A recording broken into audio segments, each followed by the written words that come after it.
Hello po. Um, Good evening, good morning, good afternoon, and good merienda sa mga nagme-merienda. Kain lang ng kain. And tonight, we're going to eat our spiritual food. We're going to talk about topics concerning our faith, how we can get closer to God, to keep a good conscience, those things, all those goodies. No po. And tonight, we're going to talk about Christians and curse words. What does the Bible say about cursing?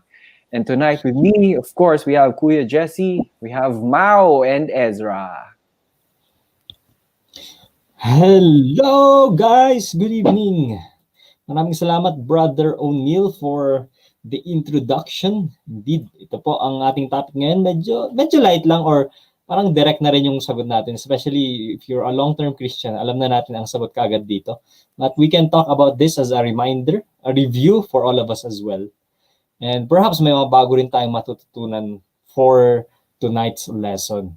Okay, mabilisang kumustahan lang mga brothers and sister. Kung kumusta na kayo?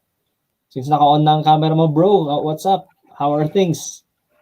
I'm all good. I'm all good. Rest day today. So yes. Ay, tomorrow pala. Pero start na today. So relax din. Pahinga din, no? Tama. Yes. So yan. And we have Ezra. Of course. Yes, good evening everyone. Ang galing ko. Sample nga.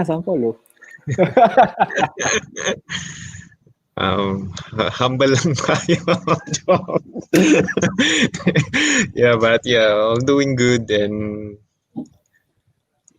so these past days I've been spending time to working out and disciplining as well, physically, emotionally, and spiritually, and doing good. No? Yeah, that's me. All right. Maureen. And Maureen. Hello, everyone. Hello. I'm so excited for this topic. Really? Yes.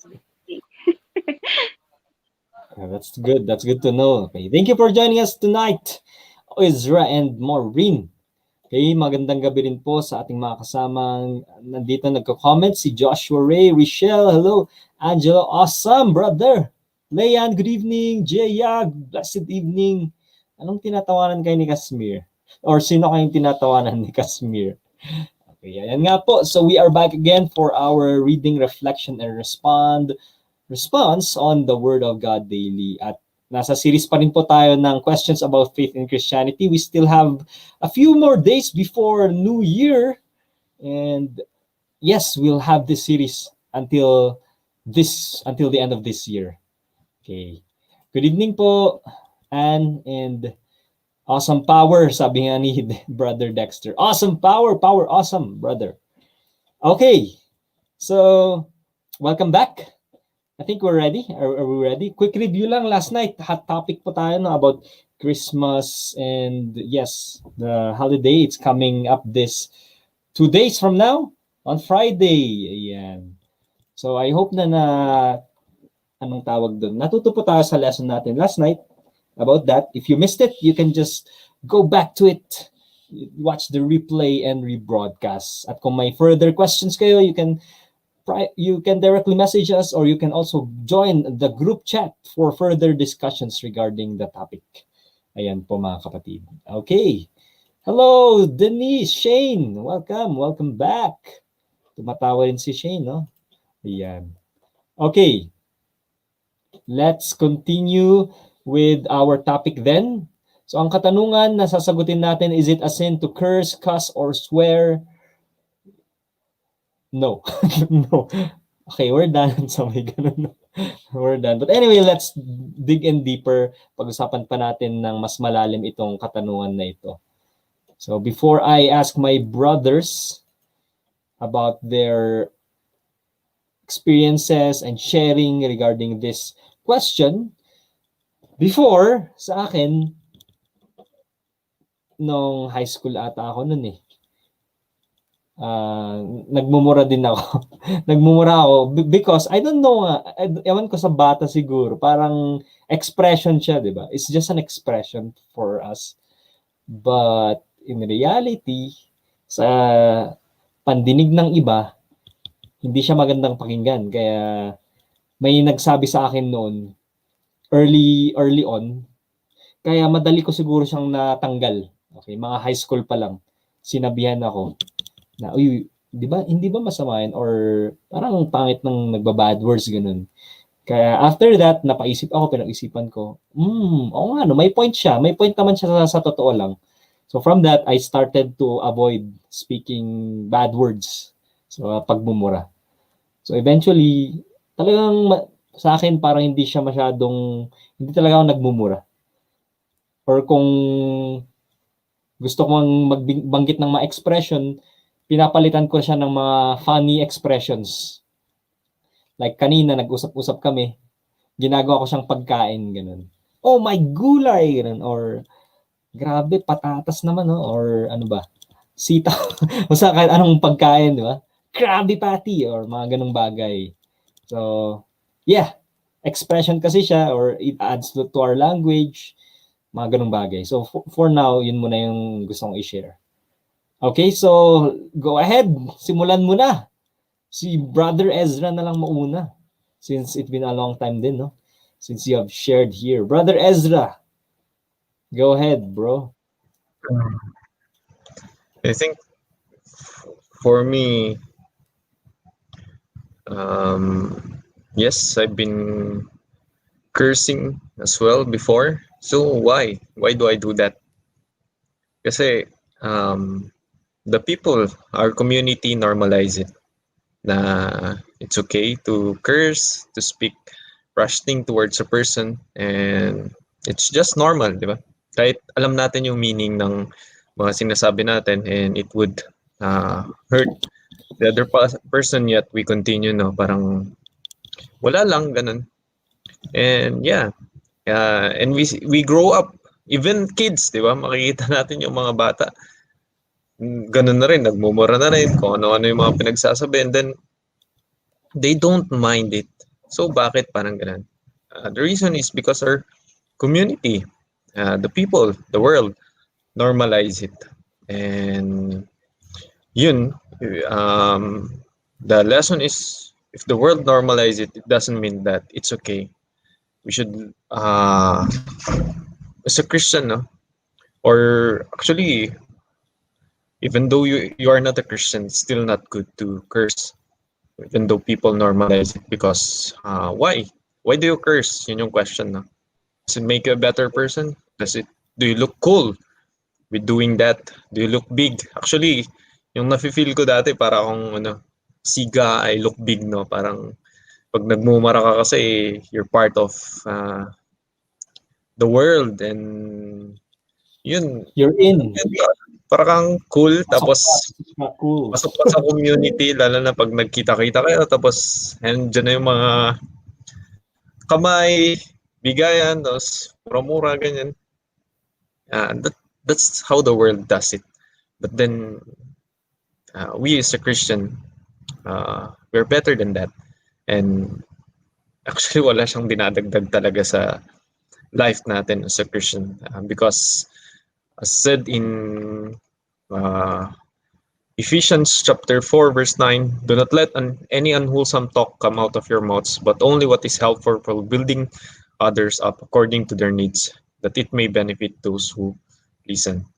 So, actually, madami pang sinasabi ang Bible about cursing, and as well for us a Christian, that give words that gives life, dapat ang nanggagaling sa atin. Yeah, so for me, yung hindi ko maiwasan mag-curse ngayon sa mga games. Kasi hindi ko maiwasan hindi ko maiwasan kasi yung mga yung mga, alam mo na yan, yung hindi marunong sa laro tapos naglalaro. Kaya ayun, parang kina-curse mo sila. Though hindi naman ako pumupunta sa extent na grabe na ayun, I'm just, pero hindi ko ma-defend yung sarili ko. It's still a curse, so I will change it. I will avoid it. Yeah. That's me. Tama ba? Ito ba yung binanggit mo kanina? Ephesians 4:29, bro? Tama ba? Ito ba yun? Yes, bro. Okay. Salamat. Thank you, Brother Ezra, for that. Gusto ko ring basahin kasi napakaganda rin nito. Ephesians 4:29. Principle for Christians, don't use foul or abusive language. Let everything you say be good and helpful so that your words will be an encouragement to those who hear them. Ayun. Okay. Ganito, good evening. O, di ba? Good evening. Sitaw. Sitaw. I just came up with it. Pero hindi ko ginagamit yung patatas yung ginagamit ko. Anak ng patatas naman, no? Marang ganun, di ba? I don't know, masama ba yun? Tatawa na lang ako kasi nababanggit ko yung iba din. Di ba? Or pag naririnig ko, natatawa na lang ako, di ba? Di ba? O, kay Dexter, ewan ko, ginagamit niya tong words na to. Godzilla, palakapak, wawawits. Ano to? Parang ngayon ko lang narinig to mga salitang to. Palakapak, wawawits. Ayun. Pwede rin yan. Sige. Hello, blessed evening, Shula. Trash talkan sa com shop. Oh, ang uso nito eh, 'di ba? Pag nasa computer shop ka. At ang nakakalungkot talaga siguro pag mga kabataan, parang usong-uso, ganyan talaga eh. Sasabihin na talaga nila pag natatalo, pag nananalo, 'di ba? Trash talkan talaga sa com shop. Yan. Good evening, Jerome. Mahirap din.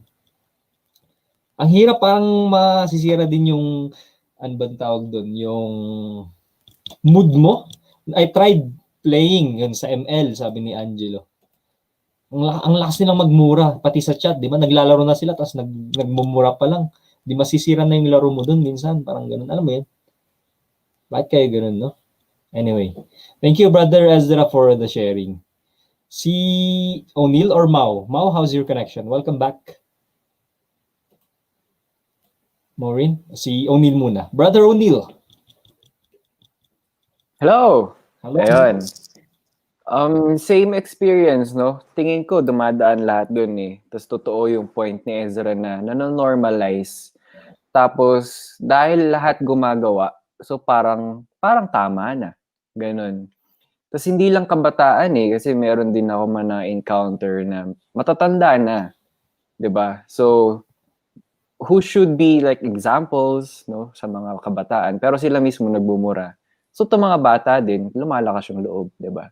So, ganun. So, for us na getting old and for those who are old, di ba, we are parang, it's a call to be a model on how we say, how we use our words, how we speak, ganun. It's a responsibility. Pero yun yung nakakalungkot eh.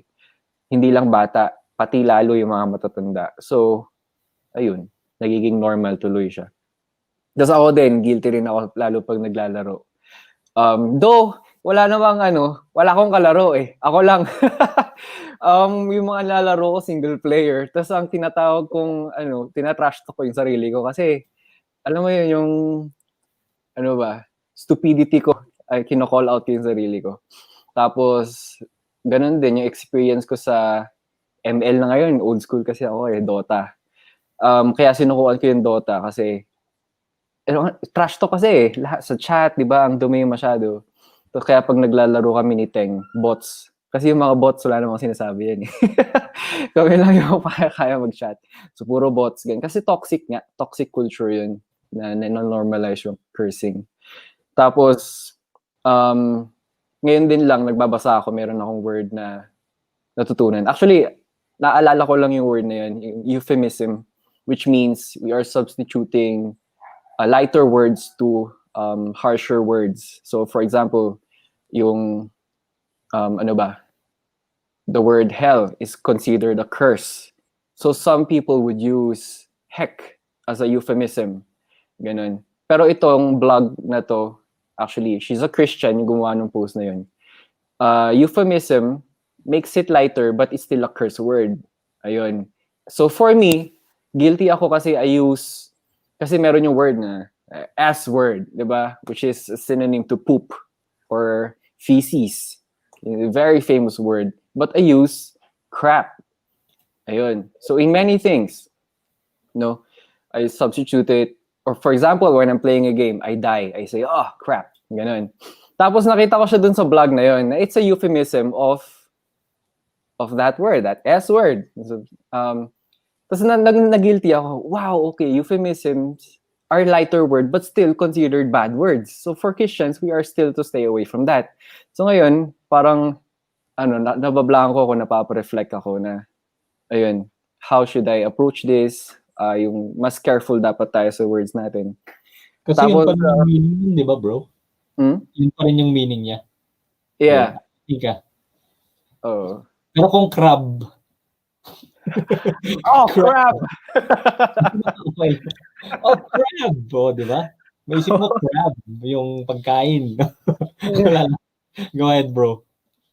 Ayun. Tapos, ang stand ko actually before, kaya it's okay for me to use euphemism, lalo when I'm alone.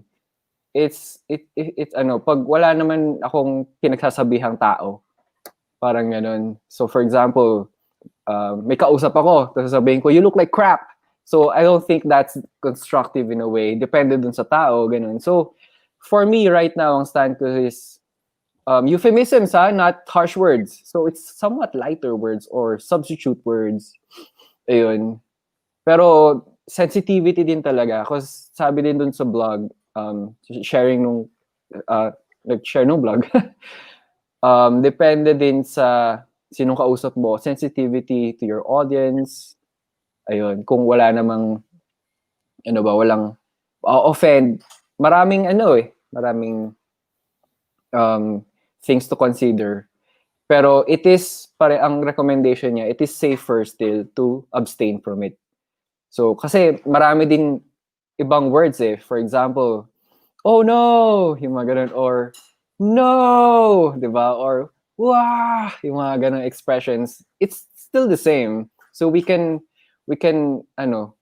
renew the habit. Kasi I believe this is a habit Yung mga ganun na pag nabibigla tayo, doon natin nasasabi Meron pa nga sabi si Ezra dito, ang haba Yung anak ng pitong pato. Mga ganon. Tongue twister pa siya. Ayun. Pero yung mga usual na anak ng tinapa, yung mga ganon. So, nabibigla tayo. Pero, some may see it okay. Some may still find it still a curse word, mga ganon, or still a bad word. There are plenty of words out there that we can substitute it with. So, it's really up to us to renew the habit. Alam mo yun? Ayun. So, guilty ako doon nung binabasa ko yung blog na yan. Ayun muna. Thank you, Brother O'Neil. Naalala ko yung substitution kasi mayroon akong friend na teacher and I don't know kung bakit niya tinuro yun. Ano ba yung tinuturo niya?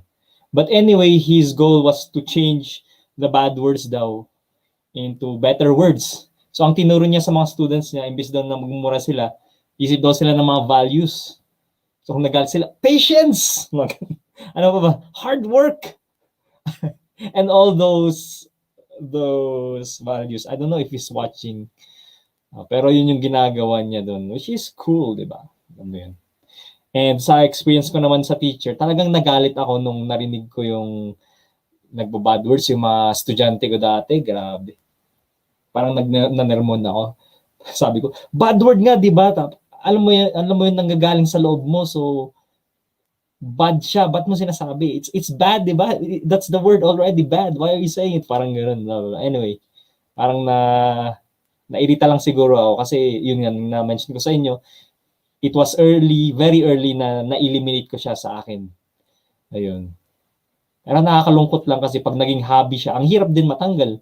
Nakasanayan mo na, so ganun ka na magsalita. Pero alam mo yun, may mga taong ang sakit sa tenga pakinggan din talaga Or may mga kasama rin tayo na ganun magsalita. After nun, parang kailangan mong mag-cotton buds or linisin yung tenga mo. Di ba? Alam mo yun? Yeah. Sabi naman ni Shula, lalo na mga bata na, promise, ang lutong pag nagmura, nakarinig ako ng yung P-I. So sad lang. Mas lalo yung batang-bata talaga, parang grabe, saan kaya nila natutunan yun? Either their friends or yung nasabi rin kanina ni Brother O'Neil, family din, di ba? Bakit ganun, di ba? Dapat wag ma-normalize. Kung ang isang bagay ay mali, kahit na karamihan ng tao ay gumagawa nun, hindi siya maging tama. Mali pa rin siya, di ba mga kapatid? That's the reality, that's the truth, di ba? Wrong is wrong even if majority is doing it. From Ronnie, amen bro, dapat careful nga naman sa pananalita. Be careful what you wish for ba? Especially when we utter words or declare din kasi our tongue is very powerful. It might happen, it depends. I remember yung curse din, cursing if you curse someone. I remember a story, parang may nagsasabi daw ng curse sa isang tao or he made that person's life miserable because of the words na sinasabi niya. At nung nakakarinig nun, dinamdam. So alam mo yun, parang it sank in and it ruined his or her life. So yes, tongue is really powerful. Our tongue is powerful indeed. Blessed evening, Leonard. Thank you for joining. From Joshua, one article I've come across about cursing is that it is comforting daw. Pag nag-curse kasi para siyang yung comfort sa frustration. Ibaba mo na lang yung tao, kausap mo pag wala ka nang magawa, which is contradictory talaga sa Christian living. Totoo. Okay. Thank you for sharing this. Itong another reason for that. Doon mo na lang nilalabas yung frustration not doon sa words. Pero hindi dapat. Bilang mga Kristiyano, hindi dapat tayo ganun magsalita. James 3 chapter 10, quoted by Casey, out of the same mouth come praise and cursing. My brothers and sisters, this should not be. Totoo nga naman. Very true. Banal na aso, santong kabayo. Is this the attitude? Yun din.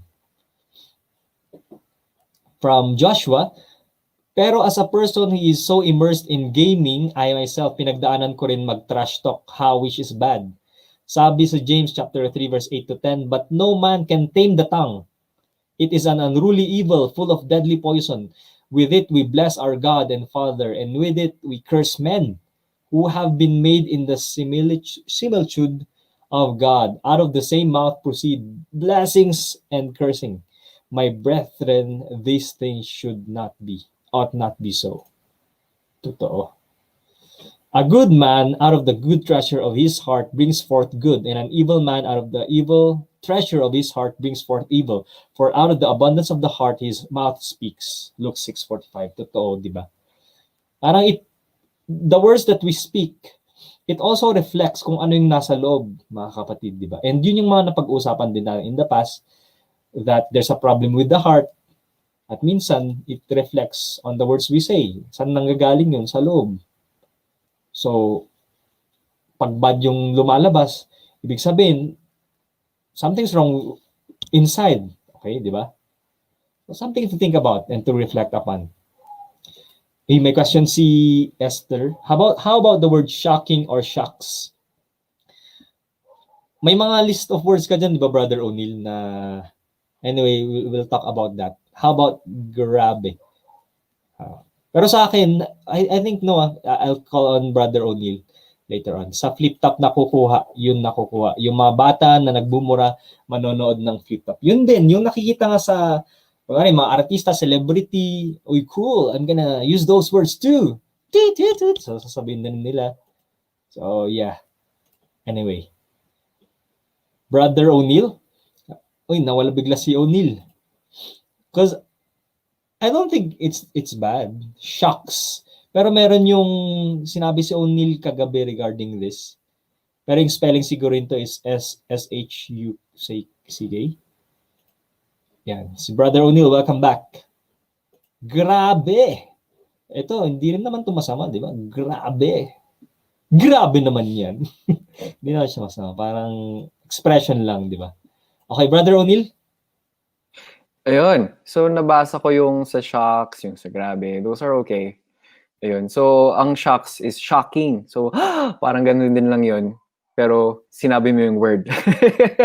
So, that's okay. Yung grabe, those are, meron pa rin mga wholesome, like I said, hindi ko pa pala nasasabi. There are euphemisms or substitutes that are not bad at all. So, these are actually good substitutes. Meron pa yung, solid, liquid gas, yung mga ganun. Good, solid, diba? liquid gas. Oo. Ayun. So we just really have to be watchful of the things we say, mga ganun. And then sometimes there are things for us wala siyang meaning, but for others meron. So we have to be sensitive about that as well. Ayun.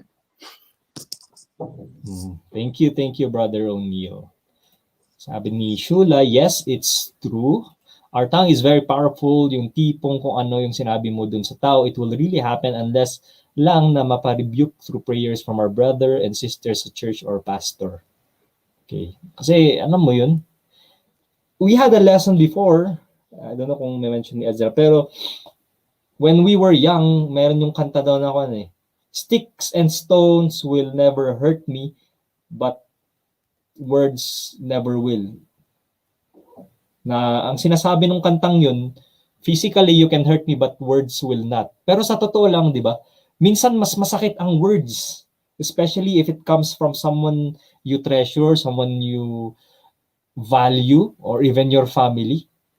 Those words will scar for life. Maalala mo yun, di ba? Kunwari, sinabi sa'yo nung batang-bata ka, ang bobo mo, ganito. Tatatak yan, ang hirap matanggal ng mga ganong words, di ba? So, nakakakuha lang. I mean, we need to change the way we are using words as well. We use our tongue. So, true, Brother Jesse, kung ano daw yung lumalabas sa mouth, yun daw po ang laman ng heart, sabi ni Casey. From Brother JD, 1 Corinthians chapter 9, verse 20, to the Jews I became a Jew in order to win Jews. To those under the law I became as one under the law, though not being myself under the law, that I might win those under the law. To the weak I became weak, that I might win the weak. I have become all things to all people, that all means I might save some. I do it all for the sake of the gospel, that I may share with them in its blessing. Anong dito, Brother JD? What's your point here, bro? Yan, stick and stones may hurt my bones. True, yeah. Okay, si Mau naman, nandito na pala si Mau. Maureen, what can you say here about our question? Okay, parang I would like to relate it din sa teaching kasi kanina nabanggit mo, Kuya. Since I'm also a teacher and I am teaching kids aged 6 and 5, it is really a struggle because they imitate you. The words you say and everything you do. So, malaking bagay talaga yung words. And since it's one of the communication tool, our language, it's very important to really screen everything. Not just because dahil teacher ako ganon or dahil Christian ako, pero it says in the Bible that in Philippians chapter 4 verse 8, Apostle Paul is actually emphasizing that we should filter our mind or fill our minds with whatever is true, whatever is pure, lovely, admirable, excellent, or praiseworthy, etc. But I think we should also filter our words that way. Kung ano man yung lumalabas sa mouth natin, we can also filter it. Kasi sabi nila, kung ano nga ang nasa puso mo, may nag-comment ng ganun, kung ano ang nasa puso mo, kung ano ang nasa isip mo, yun at yun ang lumalabas, di ba? So, that's one way we should filter. We should think twice, thrice, ganun. Kasi, yun nga, lalong-lalo na talaga sa mga tao na ang love language ay words of affirmation. So, kung may mga nasabi tayong, generally naman, pero kung may mga nasasabi tayong mga words na talagang nakaka-hurt, emotionally, psychologically, malaki ang impact ng mga yan. So, yun, it is very important to screen this. Doon nga, pati nga sa movies, di ba? Or sa TV, yung MTRCB, striktong patnubay ng mga magulang ang kailangan, maaaring may masiselang tema, lengguwahe, etc. So, talagang pati sa media, malaking influence ang words na sinasabi natin sa internet, sa movies, and sa music din na pinapakinggan natin. Napakalaking impluwensya nitong mga to sa mga expressions natin. Kasi ako naman, hindi naman ako yung tipong nagmumura. Pero yung ba pag may nalaglag ka lang, tapos napapaano ka, ay shucks, mga ganun. Pero yung mga yun nga, yung sinasabi ni Kuya O'Neil na we are not aware. Pati yung mga OMG, ganyan. Euphemisms pala to. Na we think hindi okay lang kasi dahil normal lang, tradisyon ng mga tao na sinasabi itong mga bagay na to. Pero hindi pala. So, yun. Gawa ka na lang ng sarili mong expression. Mas matindi. Solid, liquid, gas. I think natutunan ko rin yung mga yun eh. At natuwa ako kasi mukhang mas okay yun kaysa magmura ka, di ba? Sabi ni Brother June, mostly natutunan sa magulang, sa kaibigan, sa artista, sa kano, sa presidente, sa pastor, sa idol, at kung kani-kanino pa. Then the church members must unlearn all these. Oh. And the earlier, the better. I think, the earlier, the better. Sa mga bata. Especially kung hindi sila aware. Ewan ko kung ganun din yung or similar, pero perhaps pwede. But it might work. Baka hindi lang aware din na pangit nga talaga, di ba? Ang magmura, mag-cuss, curse or swear. Because indeed, our tongue is powerful. Okay. Hello, Brother Jobert. Blessed and anointed Sunday. Still Wednesday. But anyway, thank you for joining us. All right, brothers, may gusto pa bang idagdag?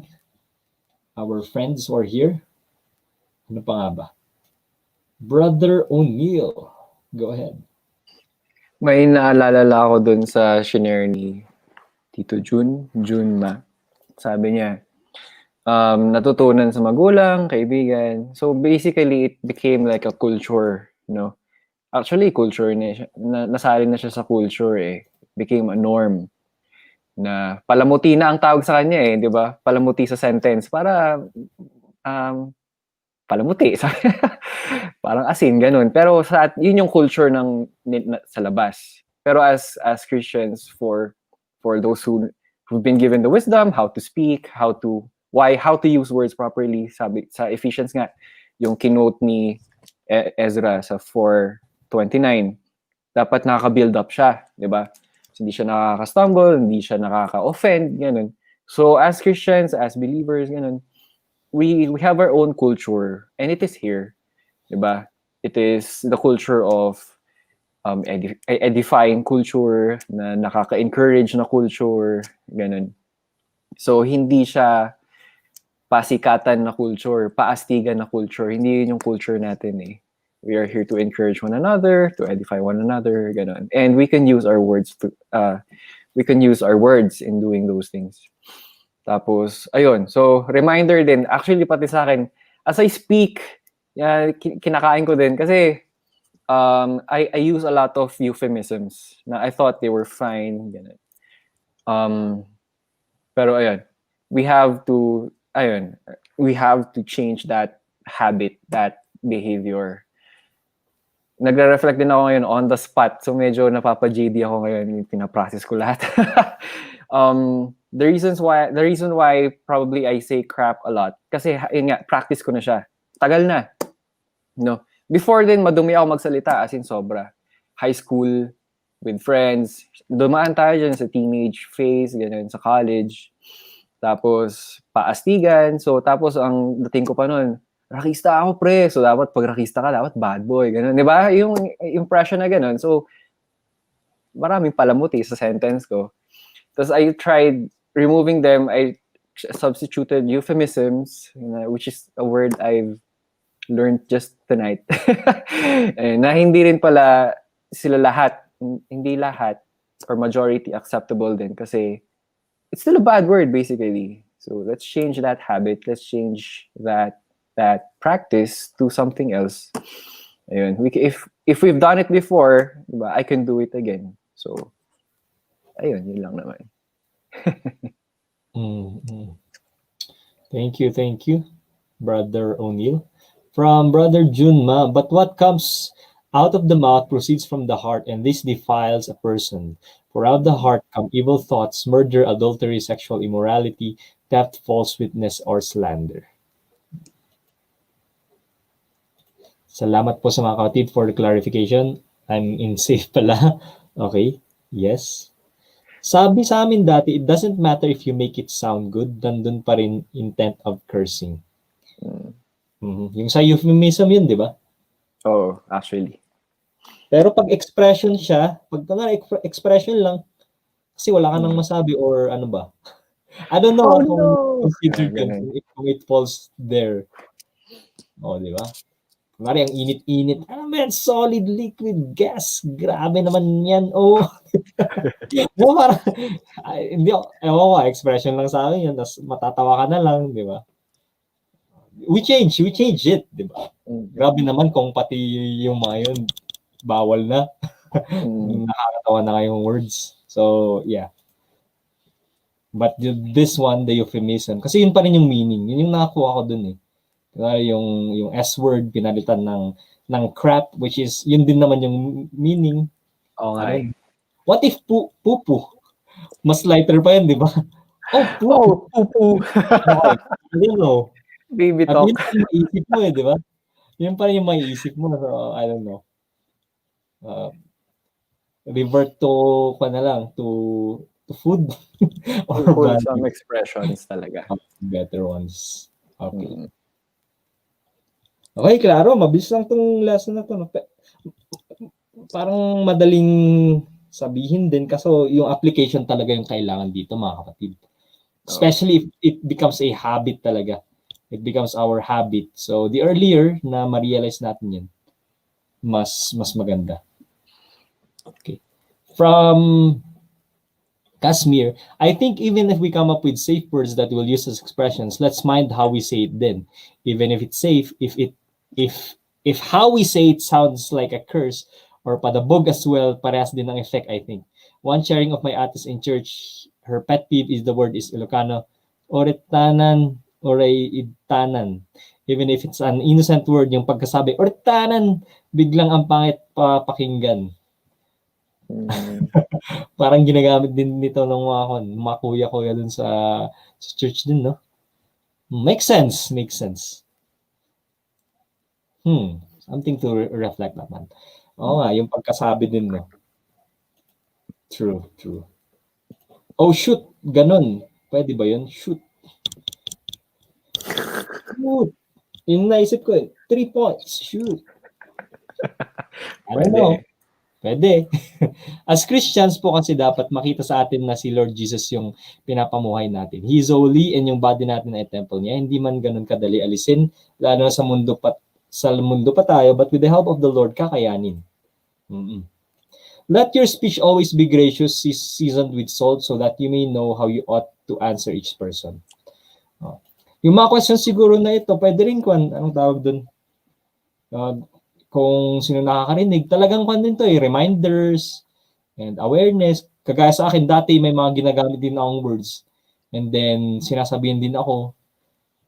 Pag sinasabihan ka, doon ka rin natututo, di ba? Diba? Napapaalalahanan ka. Tapos, ayun. Sabi ni Shula, I tried saying, I siopaw, Then my niece said, asan tita pahingi? Mas nakakatawa yung mga ganun, di ba? At least maging generous ka, hanap ka talaga ng food, siopaw or siomay. Kakain na lang kayo. Ayan. I was going to say something. Medyo na imbis na sabihin yung words, bad word na lang. Haha, bad word. Or yung toot, gano'n na. Ganun ba? Aha. Okay, anything else, guys? Ay kamatis. Di ba? Ay kamatis _Giza. Tapos may mga words din na for awareness lang siguro na may mga nagkaroon kasi kami ng discussion regarding this din in the past. Tapos may mga words din ako na doon ko lang din nalaman, ay ganun pala yung meaning nun. Kagaya nung heck. But correct me if I'm wrong, combination daw yun ng hell and the F word. So, di ba, ang tindi pala? Na-realize ko lang or Doon ko lang nalaman doon sa discussion. Tapos yung sus Mariosep, hindi ko rin alam yun dati. Sabi, it's using the Lord's name in vain kasi yung sus Mariosep pala, si Jesus, si Mary, si Joseph. So, nga no. So, pinag-combine na names nila. So, parang ginawang expression lang, di ba? Ano pa ba yan? Yung mga words na alam nyo, guys. Yung mga ganun, awareness. So, dati, kala ko expression lang, tapos may mga meaning din pala. Something to think about as well. From Joshua, I agree with Cuss. Even the neutral words can be bad word if it meant to lower a person. Kaya sa tinawag na mura kasi binababa yung tao. Minumurahan yung value ng tao. Kahit yung phrase na pangit ka, if nambababa ka ng tao in that way, then it's not edifying nor encouraging, but it is painful and will really hurt someone. Indeed, yan yung sa cursing talaga din, no?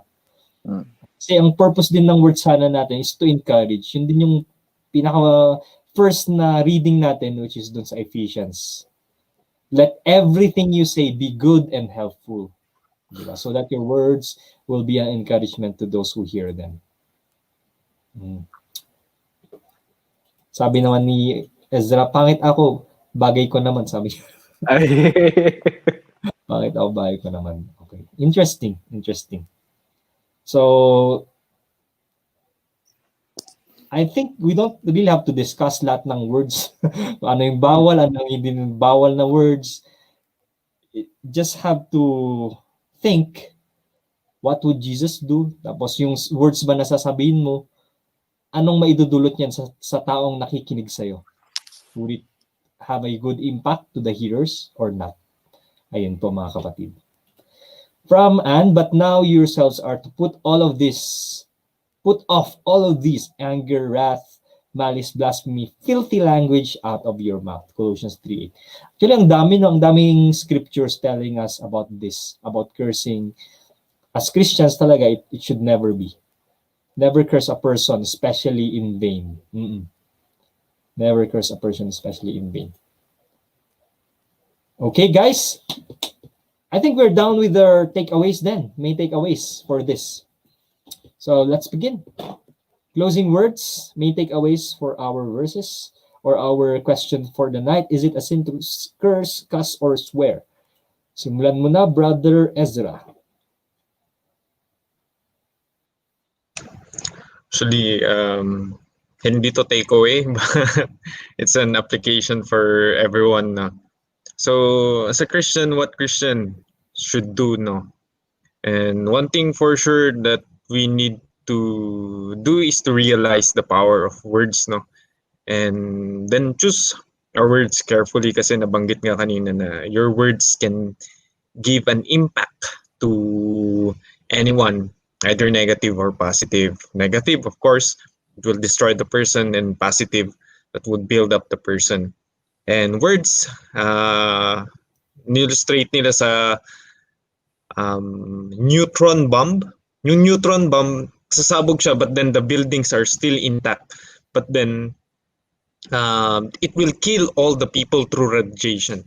And the same for everyone, no? Na tayo, marami tayong masasabi sa ibang tao, and then the person remains intact.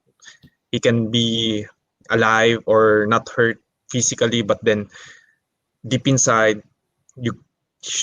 she or he is hurt, no? And yeah, and reading from Proverbs 18:21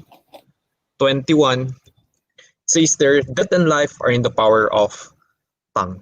So death and life is in the power of tongue. What you say can give life to yourself, to other people, or it can take life away. So sa atin na normalize lang yung yan yung mga mura or yung mga negative na language. But then growing up and then being as adult, nagiging much aware tayo sa mga ganito. And nakikita natin sa mga bata and then sinasabi sa atin, tayo yung nasasaktan kasi bakit ganun, di ba? And yeah, so at we can talaga iwasan natin yun because yun nga sabi, it can take away life once we do that. Kahit hindi natin in-imply, kahit normal lang na ginawa natin as in the community, then it can destroy a person. Kaya watch out, no? And as devastating words can be, they can be offset by words of truth, hope, and love. So, hindi yung naging ano sa akin kasi trinatry kong gumawa ng mga euphemism or words that can exchange, no? Para yun, maiwasan ko yung mga harsh words. But then I find out na I'm just making an excuse. Bakit wag na lang kaya ganun. So sa akin, if I find myself trying to curse, no, goes to the expression of my face. But then I don't want to imply it. Parang hindi na ako magsasalita para walang lumabas. Parang close your eyes, then ganun na lang, di ba? Para walang lumabas sa'yo. And then, sabi sa Proverbs 15, verse 4, a soothing tongue is a tree of life, but perversion in it crushes the spirit. So positive word plants the seed for beautiful trees, perverse words poison others like weed killer. So, ayun, yung mga piliin natin yung words na makapagbigay buhay. Hindi yung words na, ayan, it kills. Kasi ang dating, telling it to a person can destroy a person or give life to the person, and telling it to yourself as well. Kasi may mga negative din na tayo nasasabihin sa sarili natin. And it can destroy yourself, and exchange that with life-giving words. Ayun, i-encourage mo yung sarili mo ng mga words na makapag-encourage sa'yo. So, kagaya ng I believe in you, I'm proud of you, ganun.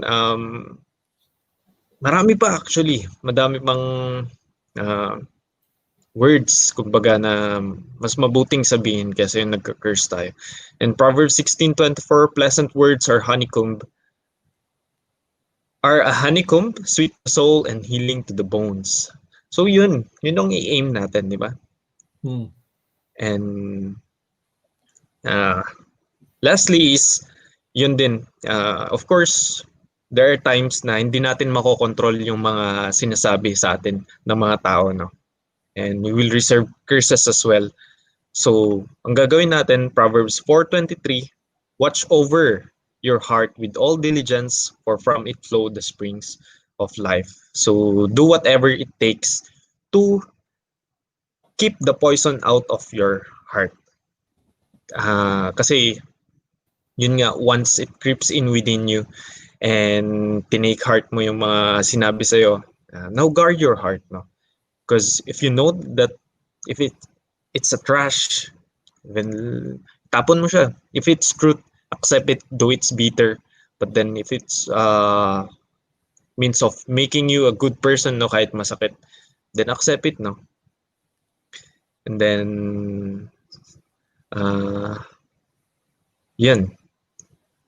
So ano pong masasabi ko? So nasa ano lang natin, nasa bunganga natin lahat. And it can give life and it can take away life, but we choose to give life. And saying words, galing lang kasi ng ano nito, kasi you can be the messenger na magsasabi, no? So you choose to give life. And at the same time, you can be the receiver, no? Na yung sinasabi sa'yo ng tao. So i-accept mo siya kung truth siya, kung trash siya, itapon mo siya. Then at the same time, you can be a messenger and receiver kasi kinakausap mo yung sarili mo. So as much as you can is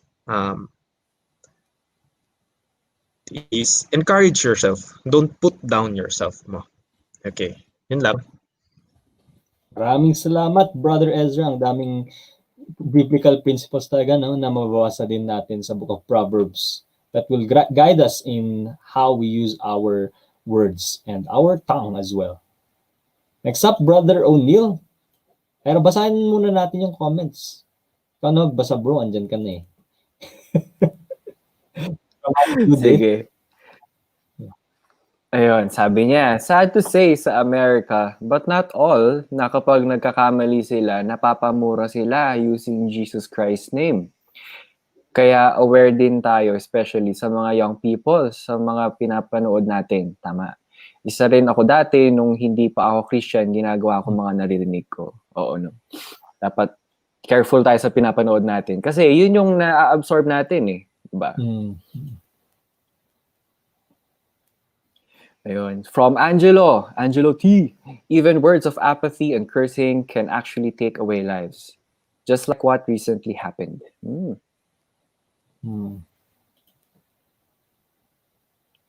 Wag na. Just colored. Color red. Color red yan. Color Wag red. na.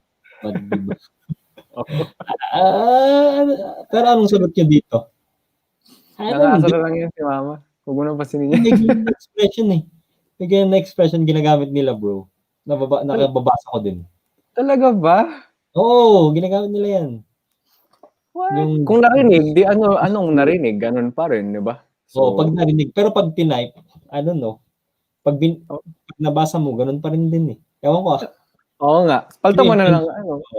Parang pasok ito sa euphemism eh. Actually. So, yeah. Pero I don't know yung intention nung ganyan ng spelling to lessen it. Parang euphemism siya. I think. Pride, apathy. Okay. Some preachers would say, from Corpus Teves and Manawis, some preachers would say, holy cow, out of their excitement. Okay lang ba yun?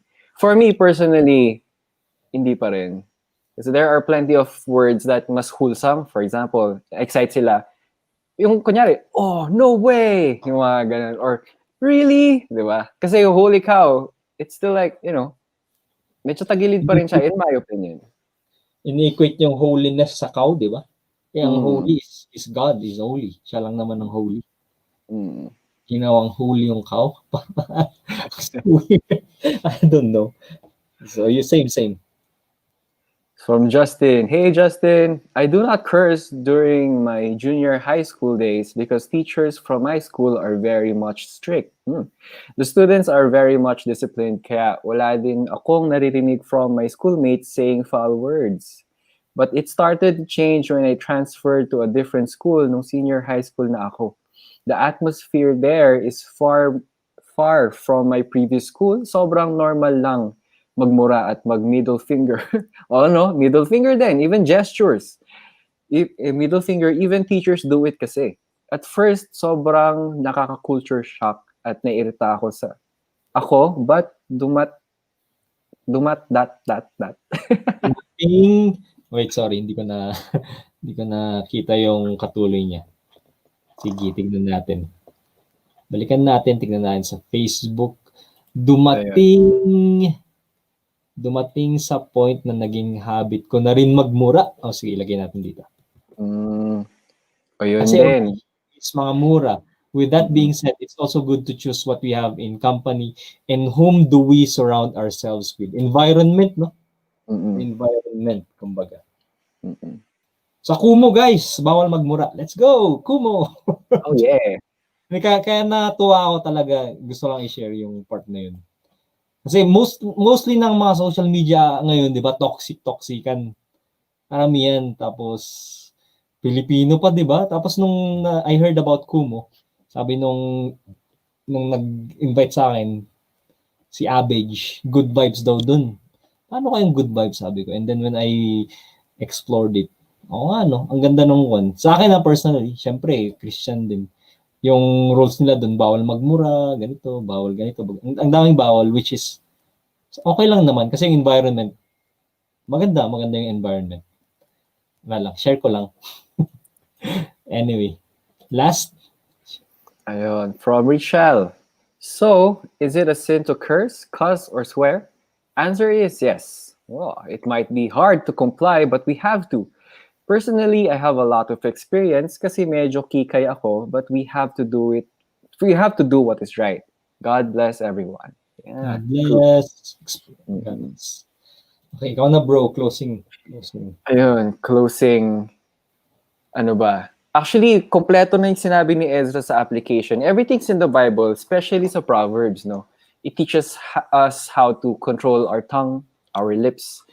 Sabi pa doon, it's wise, the wise hold their tongue. So hindi ibig sabihin na wise ka, ikaw yung maraming sinasabi. They are actually the quiet ones. Parang ganun ang sinasabi sa Proverbs. And there are a lot of life lessons we can learn from Proverbs. How to live life right. Yun, so sa Proverbs. Actually, my favorite book. And then, tas napag-usapan na rin natin na toxic culture na nga di ba? Social media, even sa online gaming, kahit sa naglalakad ka lang sa kalsada, naririnig mo, ang dami nagmumura, puro toxic. Kahit hindi mura harsh words or angry words, di ba? Yun yung culture that we live in. Pero nga, sabi sa Romans 12:2, we are to be set apart. We are to renew our minds, di ba?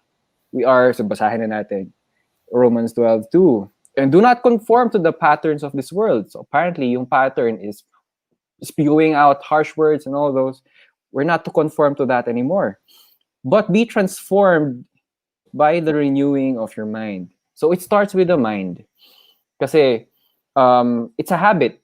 Pag na-form yung habit, naka-record yan sa utak natin. It becomes natural. So, sabi rin sa Romans 12:2, pwede siyang baguhin. Diba? Pwede siyang baguhin. Kayang-kaya natin yan. Then, ayun, tuloy natin. You will be able to test and approve what God's will is. His good, pleasing, and perfect will. Diba? And there are plenty, one of which is to build up one another, which is, nasabi na rin ni Ezra nung umpisa. Kompleto talaga si Ezra. Ephesians 4:29. Do not let any unwholesome talk come out of your mouths, but only what is helpful for building others up according to their needs, that it may benefit those who listen. Kasi when we speak, we are what? Ambassadors of Christ. We are preachers, speakers, examples, light. Diba? We are the salt and light, mga ganon. And we want to represent Christ. Diba? So when we talk as a Christian, people would listen. And when we say harsh words, ganyan palang Kristiyano, puro harsh words. Diba? So we really have to be careful because we're not just representing ourselves. We already gave up ourselves. So when we speak for Christ. We preach the word, we preach Him. It is Him we proclaim. So pure words, edifying words, uplifting words, encouraging words. Yun lang. Salamat, Brother O'Neil. Thank you. Maureen, sabi naman ni Drew, same with Justin. Indeed, environment is also a factor. Totoo, di ba? Kasi kung yung mga kasama mo, mura lahat sila, di ba? There's a high percentage na maging ganun ka rin magsalita. Napakalaking percentage. Unless, malakas ka talaga na ikaw yung, you can let them know or you're the influencer in that group. Kasi magpapabago, di ba?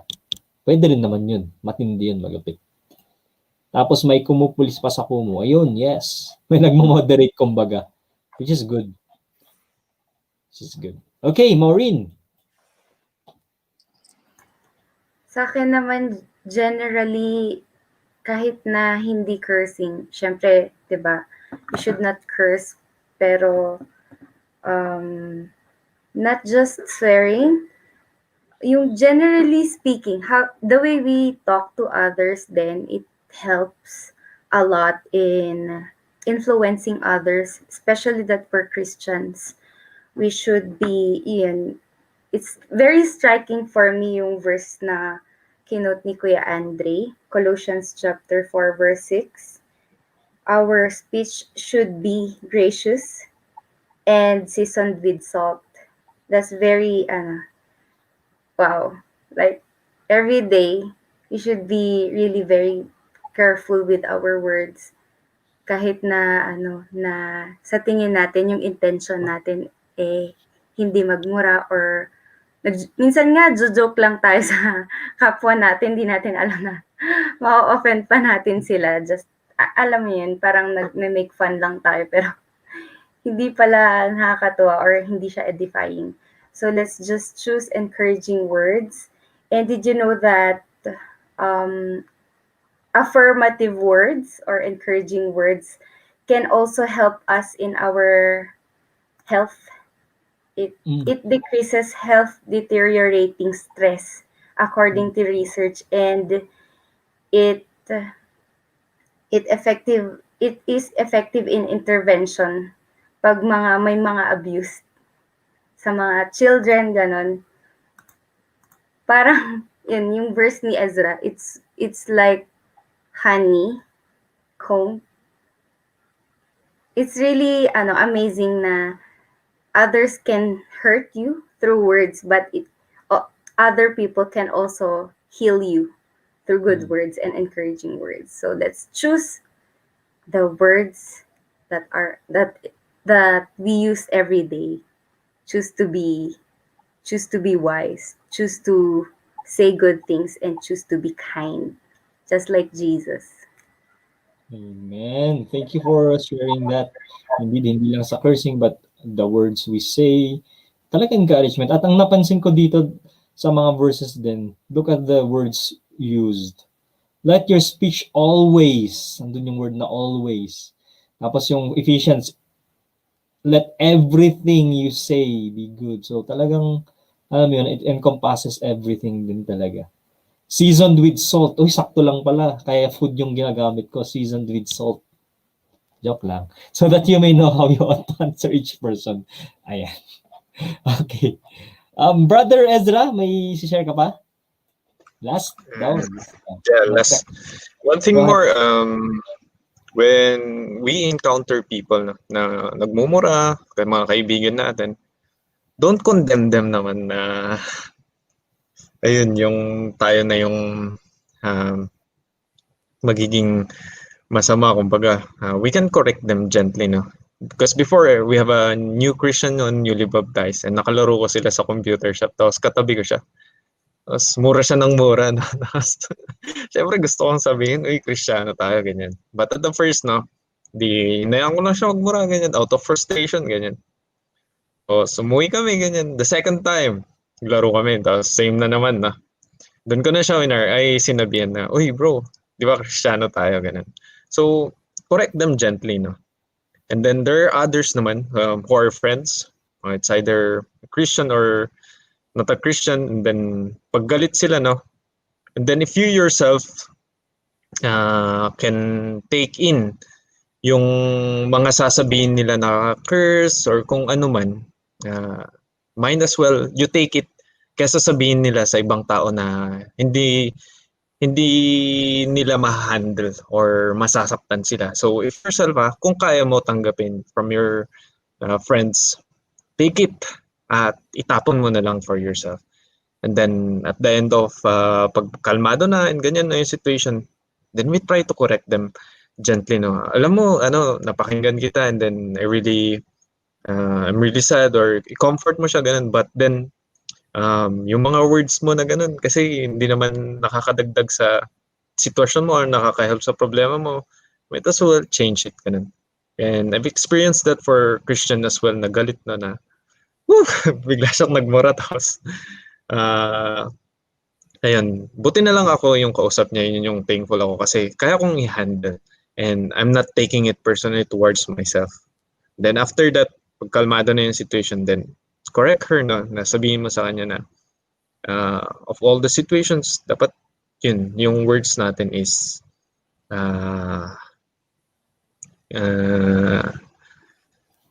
hindi siya curse words or any negative words.